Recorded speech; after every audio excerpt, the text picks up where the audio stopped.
Right, we have to talk about Ruben Amorim and Manchester United. What's going to happen, Ash?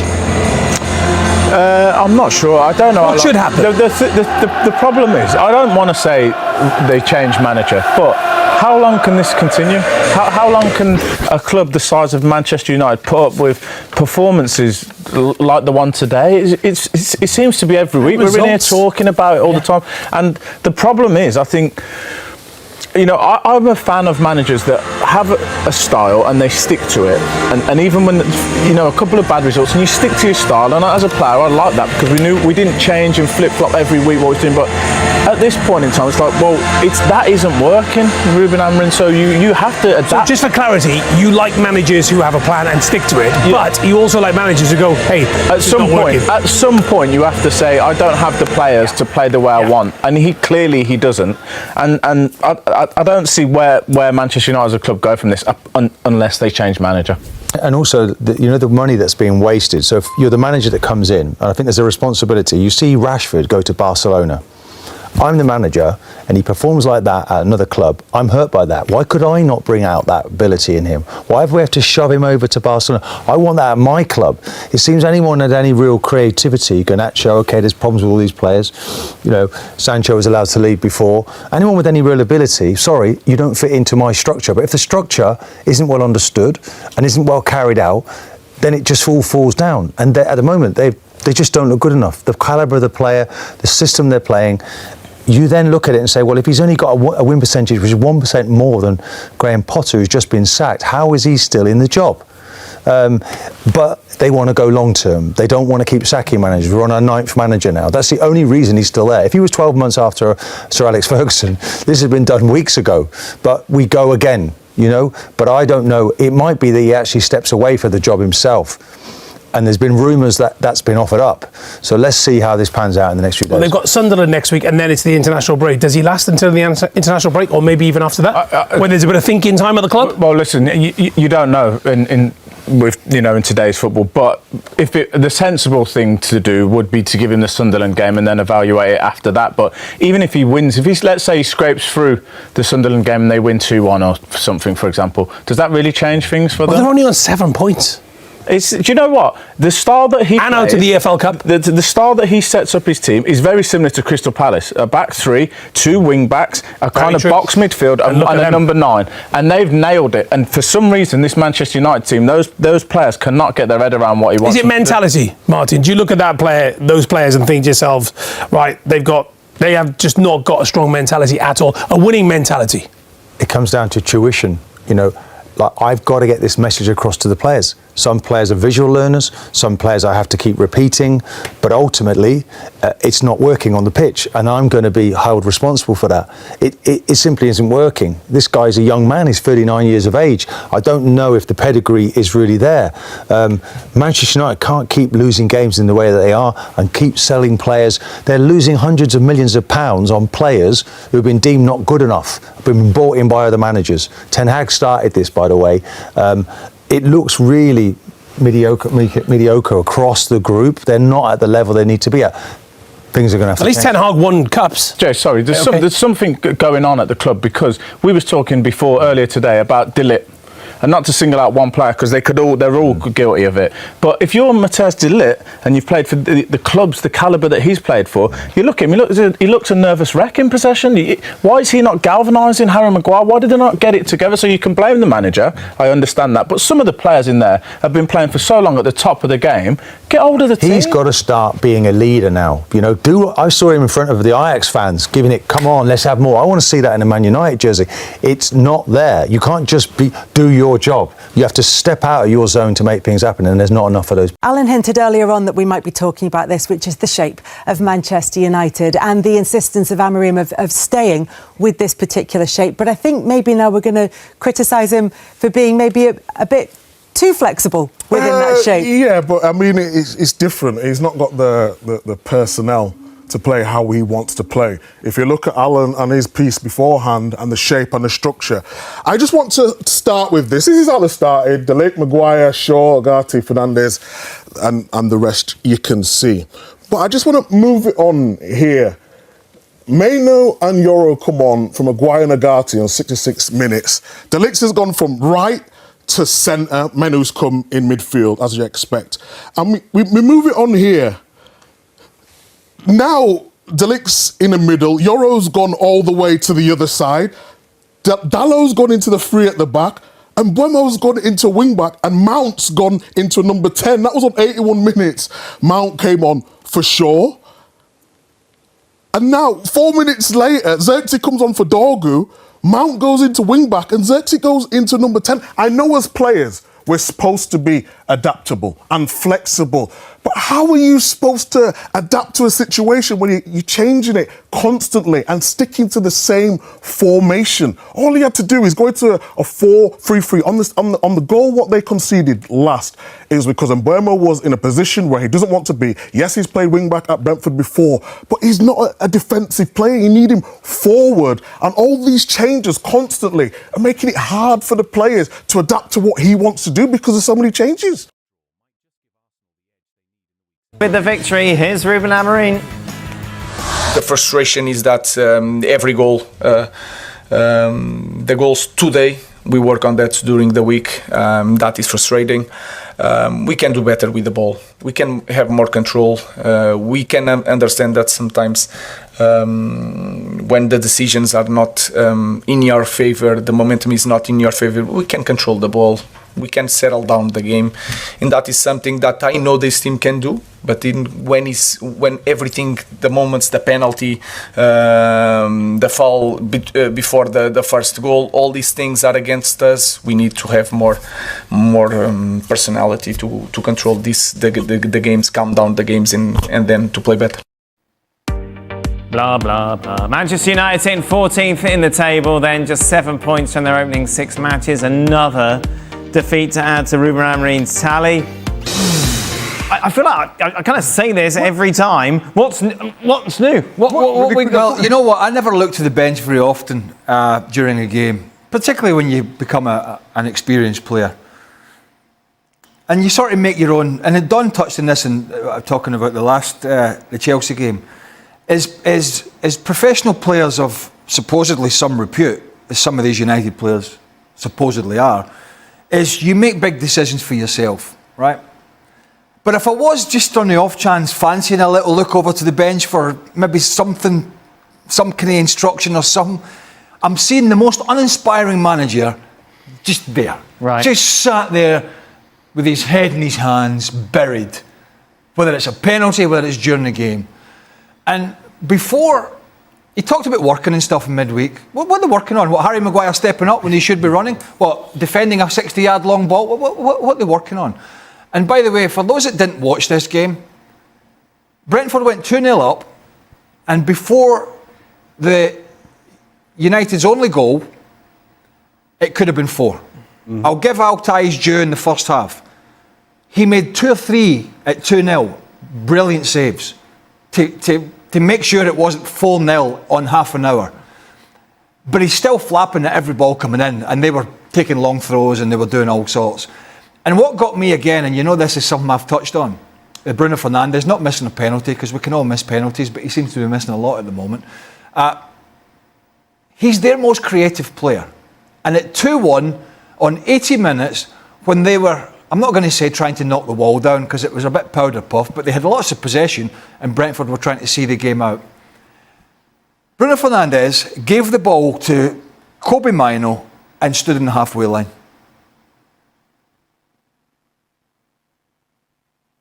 Where do I want him? You are absolutely searching, you are desperate. And my captain is in the centre circle, passing the ball to the sub, who's not as good a creator, who's not as good a ball striker, who's not as good a finisher, and yet here he is again, and this is my bugbear. This is my bugbear, is for all the problems, and there are many, they need to get Fernandes into that front 3, where he can do some damage, to take some pressure off this back 4. But the fact he keeps playing him with Casemiro and Aguati, or whoever it is, doesn't really matter, he's in the wrong position. I know you didn't sign anybody in the summer for that position, but tough cheese, that's your problem. And, you know, I don't know what else to say. They're 14th. Yeah, you know what? They are a side that looks like a 14th position side. Yeah. In If it wasn't Manchester United, we wouldn't even bother talking about this game. No, because nothing really is a And surprise. Brentford, they have Keith Andrews. He's been coaching. He's a young up and coming manager, and he's got a big opportunity at a club where a lot of people think they may go this year because they've just sold the best players. Yeah. Not one, but two. And yet here they are, comfortably defeating Man United, and it could have been worse. What have you got for us, Don? Not much, Dan. I mean, the only mad thing about before the game started, before the game started, they could have went joint second, Man United. I mean, do we play Amorim bingo with a system? Do we play Amorim bingo where if he keeps playing players that are out of position?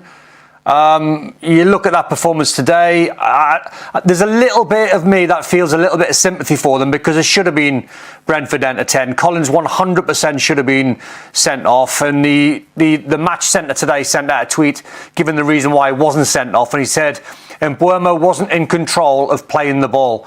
Well, we are never in control of playing the ball unless you're dribbling with the ball. Often things in the 18-yard box are first-time finishes, so I thought that was a really bad decision, but it's just, we've got nothing here, Dan, because I'm glad Craig mentioned that Amorim, had his head in his hands. And at PLP, they ran a bit of half-time. And we're sitting watching the game, and all he done, and he talked about personality there, Amorim, at the end of the game, and he's talked about it. He said, look, I'm looking for personality, and we've got the personality. You're not showing anything on the bench. Like, you look quite defeated. Like, if your players are resembling what you're showing sitting on the sidelines with your head in your hands and got no control and feeling shattered, or you're feeling as though you've got nothing left or no more solutions, you lose the players double quick. And Craig's nailed it again. I mean, Amorim bingo. Right. Bruno Fernandes playing out of position. Why on earth they signed the 3 forward line players when they could have bought Belieber for 100 million and just played Bruno Fernandes as a number 10? Did you really need to buy Mbeumo and Cunha and Šeško? Not for me. You could have bought a world-class goalkeeper in Emi Martinez or Donnarumma and Belieber, and that would have went a long way to solve the problem. So it reminds me of Ten Hag, where he'll have another game, and another game is they'll win that one because it'll be Sunderland at home. We've got a good win today, but the likelihood at Old Trafford they'll beat Sunderland. Then it's the game after that, Liverpool away. So he's sort of living in Amorim world where it's game by game. He's going to be sacked. He'll win one. He's under pressure. He'll win another one, and they'll finish, I don't know, mid-table. And we'll never know about last week, will we? Because for the second week in a row, Chelsea have had somebody sent off and folded, which is what they did at Old Trafford after 5 minutes. I mean, it was 85 minutes plus injury time with 10 men and a manager who had a panic up. So, they got lucky. They didn't get lucky this week with the call on the penalty and the sending off. It should have been a sending off, and what was it Don called it? The match centre. Yes. They want to light a match to it with nonsense like that. You know what I mean? He's not. Of course, you're not in control of the ball when somebody's pulling you. But once again, against 11 men, they've been found out. And I tell you what, and he wasn't the only one, but he's been a big signing for them, or he's supposed to be. It's a good job Benjamin Sesko got a goal today, because I can't remember I'm doing anything else. Mm-hmm. Nothing else in the game. Nothing. Normally with a striker or something, even somebody with not a lot of service, you'll go, tell you what, took that in well, and that was a lovely flick around the corner. All that sort of nothing. You got the finish, but that was it. Don't worry, we'll have Augie on this week. He'll cheer everyone up. Oh, it'll be great. Did you want to add something, Shane? No, well, I wanted to add, this is the first time I've seen Amorim's post-game press conference. And I'm like, Craig, what was he talking about? We worked on this all week. A long ball from the back, and for some reason you play a high line, no pressure on the ball, you play a high line. You look at the second goal, that ball again lumped forward, and there is nothing about Manchester United defensively that says anybody knows where the other person is. There are 4 players just running in random directions, it feels like. I'm desperate to now know exactly what it is they're working on, because there is absolutely no evidence of that at all. And Craig touched on the substitutions. 66 minutes, you're behind, albeit dominating the game. You're behind. You take off Maguire and Ugarte to bring on Euro and Menu. Like for like. No real effort to change the game in any kind of way. I get it. You don't have a whole lot of options. Don't ask me how that is, given the money that Manchester United spent. But you go like for like at a moment that you're dominating and you're in desperate need of goals. Nothing about it makes sense from Amorim. Arsenal star Noni Madueke breaks silence after injury setback, confirmed by Mikel Arteta. Arsenal winger Noni Madueke has spoken out for the first time following the knee injury that has ruled him out for several weeks, as confirmed by manager Mikel Arteta. The 23-year-old suffered the setback early in last weekend's clash against Manchester City, and is now expected to be sidelined for 6 to 8 weeks. Taking to Instagram, Madueke shared a verse from Philippians 4 verse 6, NLT.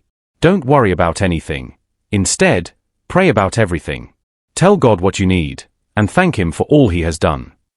The post offers a glimpse into the player's mindset, leaning on faith, staying grounded, and remaining positive in the face of adversity. Since his high-profile and somewhat surprising £48.5 million move from Chelsea, Madueke has quickly won over Arsenal fans with his energy, flair, and attacking presence. While eyebrows were initially raised at the transfer fee, few now question his impact, both for Arsenal and the England national team, where he recently netted his first goal in a 5-0 win over Serbia in Belgrade. Speaking ahead of Arsenal's League Cup tie against Port Vale, Arteta provided further updates on the situation. He'll be out for a few weeks. We're not entirely sure yet. We'll likely do another scan next week, Arteta said. He felt something early in the match and tried to carry on, but by half-time the pain had worsened. Thankfully, early indications suggest Madueke has avoided a serious ACL injury. When asked whether a short-term absence is more likely than a months-long layoff, Arteta added, "We hope so. As I said, we still need to assess it fully, but it doesn't seem too severe at the moment." In Madueke's absence, Arsenal still boasts solid depth in the attacking third. Youngster Max Dowman is expected to feature against Port Vale, while Gabriel Martinelli, Ethan Nwaneri, and Leandro Trossard are all in contention for minutes. The hope within the club is that Madueke will return to action by November 8 against Sunderland, just ahead of the highly anticipated North London derby versus Tottenham on November 23. However, he's almost certain to miss England's next international break, which follows crucial Arsenal fixtures against Newcastle, Olympiacos, and West Ham. With the 2026 World Cup on the horizon and a spot in Thomas Tuchel's England squad up for grabs, Madueke knows how important the months ahead are. Despite this temporary setback, the winger has shown resilience, and if his performances this season are any indication, he'll come back stronger than ever. Madueke's injury comes at a delicate time for Arsenal, who are juggling domestic competitions alongside a demanding European schedule. With squad rotation more crucial than ever, Arteta must now rely on the depth and adaptability of his attacking unit, especially as the club enters a period packed with high-stakes fixtures. Internally, the coaching staff is said to be cautiously optimistic. According to sources close to the medical team, Madueke is responding well to initial treatment, and there's no indication of long-term structural damage. However, his rehabilitation will be closely monitored, with particular care taken to avoid setbacks. Arsenal's medical department is expected to carry out a follow-up MRI scan next week to determine the full extent of the strain and adjust the recovery timeline accordingly. The injury has also sparked significant discussion among supporters and analysts alike, particularly around Madueke's workload and physical management since his arrival. Despite being only a few months into his Arsenal career, Madueke has featured heavily both for club and country, raising concerns about player burnout, especially in a season with little breathing room between international breaks. In the short term, the winger's absence places added responsibility on players like Martinelli and Trossard, both of whom have had inconsistent fitness records themselves. Ethan Nwaneri, although still very young, could see more minutes in wide roles as Arteta continues to integrate youth into the first-team environment. There's also speculation that Reiss Nelson, who has seen limited action this season, could benefit from an increased role during Madueke's recovery period. National team manager Thomas Tuchel has also been made aware of Madueke's condition, as England begins early preparations for the upcoming World Cup qualifiers. Though the injury rules Madueke out of the next international window, his recent performances have left a strong impression within the national team setup. A return to form in November or December could be enough to keep him in contention for a spot in the squad heading into the new year. Meanwhile, within the Arsenal camp, the mood remains focused. Speaking to reporters after the Port Vale match, several senior players expressed their support for Madueke, describing him as a positive influence in the dressing room and praising his quick adaptation to the club's playing style and philosophy. As the winger begins his recovery, all eyes will be on how Arsenal adjusts, and whether they can maintain their attacking rhythm without one of their most dynamic wide players. While the timing is far from ideal, both the player and the club appear aligned in their cautious yet determined approach. Further updates on Madueke's fitness are expected following next week's medical assessments.